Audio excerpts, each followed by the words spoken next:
Halo, kembali lagi dengan aku Hernika Pratiwi. Dan seperti biasanya kalian bisa panggil aku Herin. And welcome back again to my YouTube channel. Models popping bottles.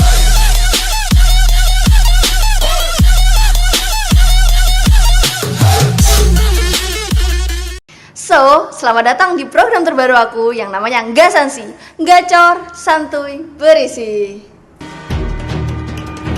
I'm declaring a public health emergency of international concern to the people of China and to all of those around the world.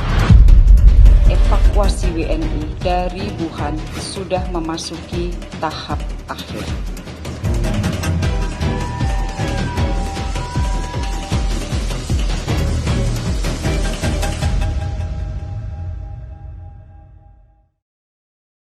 Di episode pertama kali ini, aku bakalan bahas tentang coronavirus disease atau COVID-19. Nah, buat teman-teman yang dari pertama kali aku bikin konten di YouTube channel aku, pasti tahu bahwa aku merupakan salah satu mahasiswa aktif di salah satu universitas di Cina sana. Seperti yang teman-teman tahu, pada tanggal 2 Maret 2020, Indonesia secara resmi mengumumkan kasus corona pertama pada ibu dan anak usia 64 tahun dan 31 tahun yang tertular akibat adanya kontak dengan pasien positif corona asli warga negara Jepang yang mempunyai riwayat berpergian ke Indonesia pada saat itu. Nah, corona sendiri udah ditetapkan sebagai pandemi global oleh Organisasi Kesehatan Dunia atau WHO tertanggal 11 Maret 2020. Terus pada tanggal 22 Maret 2020 udah ada 180 negara dan teritori yang udah melaporkan bahwa di tempatnya ada pasien positif corona. Penyakit ini juga ditemukan pada tahun 2019 pada bulan Desember, jadi sekitaran akhir-akhir tahun lalu itu. Dan sebenarnya penyakit ini merupakan penyakit zoonotik yang akhirnya bisa menularkan dari hewan ke manusia, sama halnya sama SARS sama MERS. Cuman bedanya kalau SARS itu penularannya dari musang ke manusia, terus kalau MERS itu dari unta ke unta, terus unta ke manusia. Tanda infeksinya biasanya itu gejala pernapasan, terus ada demam, terus ada batuk, sesak napas, terus gangguan pernapasan. Terus yang lebih parah lagi biasanya ini menyebabkan pneumonia, terus menyebabkan sindrom pernapasan akut, gagal ginjal, dan yang lebih parah adalah bisa menyebabkan kematian. Di Indonesia sendiri setelah aku bikin video ini, udah ada sekitar 790 korban positif corona dan udah ada 58 orang yang meninggal dunia. Nah, harusnya kalau udah banyak banget korban yang meninggal dunia, kita harus lebih mawas diri, harus lebih kerjasama, harus lebih gotong royong, dan membantu untuk bersinergi dengan pemerintah dan garda terdepan kita dengan petugas kesehatan untuk fighting terhadap bencana non-alam yang terjadi di Indonesia saat ini. Tapi kadangkala aku miris sih kalau ngelihat orang, ya aku juga ketemu sama salah satu orang yang kayak yang penting aku udah berdoa gitu. Ya udah kayak gitu doang tanpa aksi. Padahal menurut aku nih, doa sama ikhtiar kalau dilakuin sama-sama hasilnya jadi lebih maksimal. Selanjutnya kita bakalan bahas istilah-istilah yang berhubungan dengan penyakit corona. Nah, sebenarnya banyak sih orang-orang yang udah tahu dan udah pernah denger istilah-istilah ini, cuman banyak orang yang nggak tahu karena istilahnya pakai bahasa Inggris. Jadi yang pertama itu istilahnya lockdown. Nah, lockdown itu apa sih kalau di bahasa Indonesiain? Ini sebenarnya berarti mengunci orang-orang yang mau datang dari negara lain atau dari daerah lain ke daerah kita atau ke Indonesia. Terus lockdown ini udah diberlakukan di beberapa negara, ada sekitar 15 negara. Yang pertama itu dilakukan di Cina. Nah, Cina udah mengunci total selama 2 bulan di 16 kota yang ada di Wuhan. Cuman kabarnya Cina bakalan membuka lockdown ini pada tanggal 8 April 2020. Nah, yang kedua adalah Italia. Seperti yang teman-teman tahu di berita di mana-mana digembor-gemborin bahwa Italia itu sekarang lagi ada di posisi yang lumayan kritis. Jadi mereka memutuskan buat nge-lockdown negaranya. Juga Italia ini merupakan salah satu negara dengan populasi tua terbanyak setelah Jepang. Jadi tingkat kematiannya lumayan tinggi setelah adanya virus corona ini. Nah, selanjutnya negara-negara yang memutuskan untuk lockdown itu ada Spanyol, Perancis, Irlandia, El Salvador, ada Belgia, Polandia, ada Argentina, Yordania, Belanda, Denmark, Malaysia, Filipina, dan yang terakhir itu Libanon. Jadi negara yang paling dekat sama kita itu Malaysia juga udah memutuskan untuk lockdown karena di sana juga udah lumayan banyak penderita positif coronanya. Selanjutnya ada karantina sama isolasi. Nah, karantina sama isolasi ini bedanya apa sih? Nah, kalau karantina ini biasanya digunakan untuk istilahnya digunakan untuk orang-orang yang sehat. Terus kalau isolasi biasanya digunakan untuk orang-orang yang sakit atau mempunyai indikasi penyakit sama dengan corona gitu. Nah, selanjutnya itu ada social distancing. Nah, social distancing ini apa sih? Jadi social distancing itu pembatasan sosial. Contohnya, jadi kalau seandainya ada corona, ya udah jangan liburan corona, jangan datang-datang ke tempat yang rame gitu. Jadi kalau ketemu orang sebisa mungkin gak usah salaman juga gak apa-apa, kayak ya saya gak usah salaman dulu, nanti kalau seandainya keadaan udah jadi baik baru salaman salaman, bukan sombong tapi ya udah menjaga lah gitu. Terus habis itu kemarin aku ada cerita, karena aku datang ke bank gitu.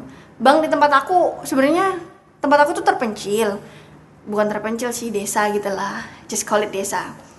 Terus kemarin datang ke bank, terus di sana udah kayak ada 3 kursi gitu dan tengahnya ditempelin ada tulisan social distancing. Terus ada gambarnya orang duduk terus dicoret. Nah, itu salah satu penanggulangan buat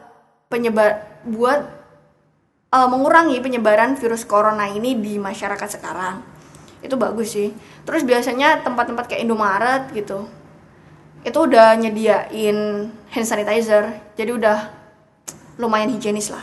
Nah, terus selanjutnya kalau teman-teman baca berita atau lihat berita di TV, itu biasanya kan ada tuh disebutin tentang ODP, PDP, sama positif corona. Nah, ini banyak banget orang-orang yang kayak komen di Instagram atau dimanapun kalau ngobrol-ngobrol sehari-hari itu kayak bingung, ODP, PDP sama positif tuh bedanya apa sih? Kalau positif mungkin oke lah, udah tahu karena positif, oh berarti pasti ada penyakit corona. Tapi kalau ODP sama PDP mereka tuh masih bertanya-tanya, apa sih bedanya? Nah, ODP itu kepanjangannya orang dalam pemantauan. Nah, orang dalam pemantauan ini biasanya untuk orang-orang yang dari negara atau daerah penularan virus terus datang ke daerah kita, tapi orangnya sehat, cuman orangnya masuk ke ODP. Terus kalau seandainya PDP ini naik 1 tingkat nih di atas ODP. Jadi PDP itu pasien dalam pengawasan atau suspek, jadi terduga. Nah, ini biasanya untuk orang-orang yang datang ke negara atau daerah tertentu, daerah tempat penularan virus, cuman datang dia kayak ada indikasi sakit corona nih, kayak pernapasannya terganggu atau demam. Terus ini biasanya dimasukin ke PDP. Bedanya juga, beda signifikannya ODP sama PDP. Kalau ODP biasanya bisa karantina sendiri di rumah selama 14 hari. Kalau PDP harus dan terkhusus masuk ke rumah sakit di ruang isolasi gitu. Nah, terus kalau yang terakhir positif. Nah, pasti teman-teman dan semua orang udah pada tahu kalau positif itu pasti mengidap penyakit corona. Nah, sebenarnya kalau menurut aku pribadi penanggulangannya dari pemerintah itu sebenarnya lumayan kurang sih. Soalnya dari pertama kali kan aku 2 bulan yang lalu itu masuk ke Indonesia dari negara epidemis penularan virus corona dari China. Terus aku kan balik sekitar tanggal 30 Januari 2020, nyampe transit ke Singapura tanggal 31 pagi. Itu aku dari Cina itu udah di scan thermal, terus aku suruh nulis surat keterangan sehat gitu. Terus nyampe transit pun aku di Singapura itu diperiksa suhuku itu lebih dari 37 enggak. Terus habis itu setelah aku nyampe di Indonesia, aku nggak ada pengecekan sama sekali. Ya walaupun waktu itu emang ada disediain mesin-mesin thermal gitu, cuman aku nggak dicek sama sekali. Jadi bayangin aja kalau seandainya aku balik ngebawa virus terus nularin ke orang-orang. Ya nggak mungkin sih, cuman bayangkan aja ya, seandainya aku waktu itu bawa virus, aku positif corona nih, dan panas aku waktu itu emang di Singapura nggak panas, terus ternyata perjalanan aku udah naik panasnya ke 37 atau lebih dari itu. Terus aku datang ke Indonesia, indikasi penyakit corona, aku menularkan ke orang-orang. Kan aku pasti naik taksi tuh, menularkan ke banyak orang kan.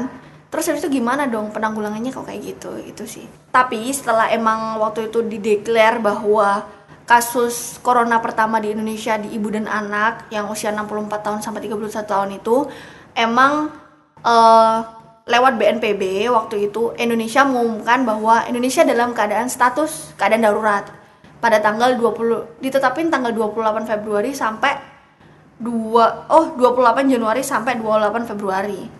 Nah, karena kasusnya udah semakin banyak dan semakin riweh gitu, akhirnya diperpanjang menjadi 91 hari pada tanggal 29 Februari sampai 29 Mei 2020. Nah, buat orang-orang yang masih nggak percaya, kenapa sih pemerintah kayak bikin peraturan kayak gini ngada-ngada aja?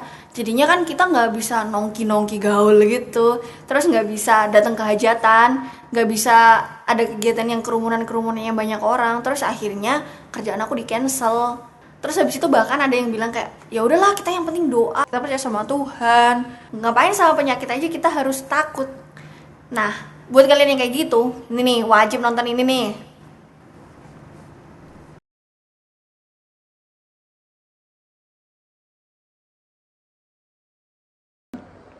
Saya khawatir kalau ini panjang dan lama. Kalau sempat sampai Ramadan, sudah lampu kuning, akan dimulai berbagai macam kegaduhan yang dahsyat dan bencana-bencana yang hebat. Dan kalau sampai musim haji selesai sudah, siap-siaplah kita bertemu dengan Allah dalam berbagai bencana besar yang akan terjadi. Ya Allah, hentikan corona ya Allah. Selamatkan kami dari bencana ya Allah. Selamatkan iman kami ya Allah. Wahai Bapak Ibu yang kami muliakan. Dan kalau Allah hentikan, Allahur Rahman, Allahur Rahim, Allah yang maha menjaga dan memelihara kita. Tapi kalau masih berkepanjangan, inilah hadis Nabi yang jadi kenyataan.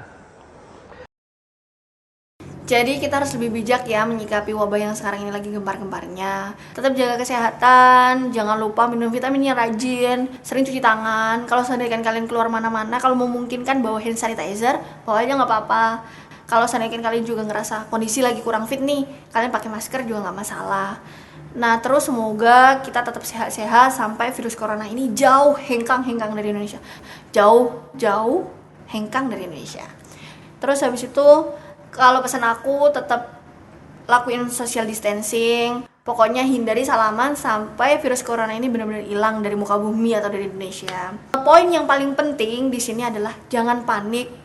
Jangan panik kalau ada info apa-apa. Kalau seandainya kalian mau ngecek info itu resmi, info itu valid enggak, kalian bisa langsung kunjungin website yang udah disediakan pemerintah. Nah, contohnya kalau di daerah aku, websitenya ada di sini, corona.banyuwangicup.go.id. Nah, ini tergantung sama daerah kalian masing-masing sih, bisa beda. Jadi kalian bisa cari aja di Google, daerah kalian apa, terus tulis aja website corona gitu. Aku rasa cukup sekian yang bisa aku share ke kalian. Semoga apa yang aku share ini bermanfaat bagi kalian semua. Dan mohon maaf banget bila ada sesuatu atau kata-kata yang salah dan kurang. So, thank you so much for watching. Cheerio!